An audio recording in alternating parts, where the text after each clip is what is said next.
HTC comes clear about the possibility of an HTC One Google edition. The future Microsoft Surface RT may be a lot cheaper than you think, and the new Google Hangouts are not only out but also blocked by AT&T.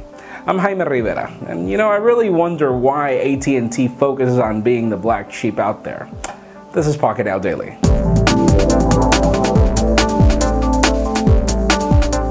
Let's start today off talking about the usual rumors. We've seen the white Nexus 10 in the wild a couple of times. These leaks are not new, but the rumors are that the device will be retailed in the Google Play Store on June 10th, and we'll also be getting Android 4.3 on June 10th for the Nexus 4. But if it doesn't ring a bell to you just yet, well, June 10th is when WWDC happens for Apple, so stay tuned for the comparison theory.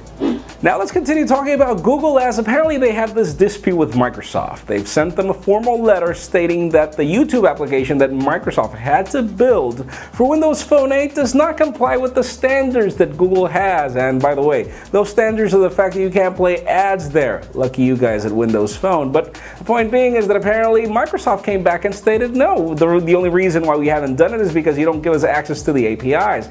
And after listening to Larry Page call out Microsoft, and then we see the Google ads all over, it's clear these companies don't like each other at all.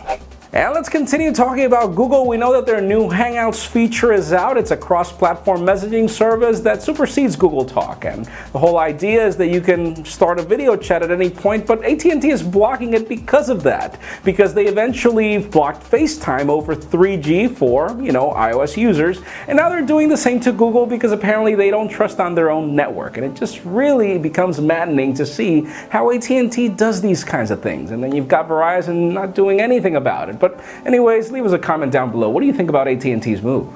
And now let's do a little more talk about Microsoft. We know that they're working on a smaller version of the Microsoft Surface, being 7 inches, 9 inches. Apparently that's the form factor range they're looking for. But the new rumors are that this tablet is going to be significantly cheap, and I'm talking $250 cheap, Nexus 7 cheap.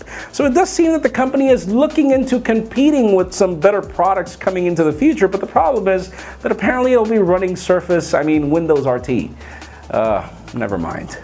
And now for the sad news of the day. We were all excited when we heard Hugo Barra on stage saying that, well, he's got his HTC One that he likes, but no, he's got a Galaxy S4 now that runs, stock Android. And obviously we now know that you can pay $650 for stock Android version of the Galaxy S4, and we were waiting for them to do the same for the HTC One, at least eventually. But when contacting HTC about it, the reps said that no, there are actually no plans to build the Google version of the HTC One, which is sad news. But that leads me to the question of the day. Really, would you be willing to pay $650 for an unlocked HTC One Google Edition when you can get the developer variant for that same amount of money and keep HTC Sense? In my particular case, honestly, I'm not really a big fan of stock Android. I do like it. It's just, I like HTC Sense more. So leave us a comment down below. What would you prefer? Sadly, it's either one or the other, but you can't get Sense on that Nexus version of the HTC One if it ever came out, so sadly.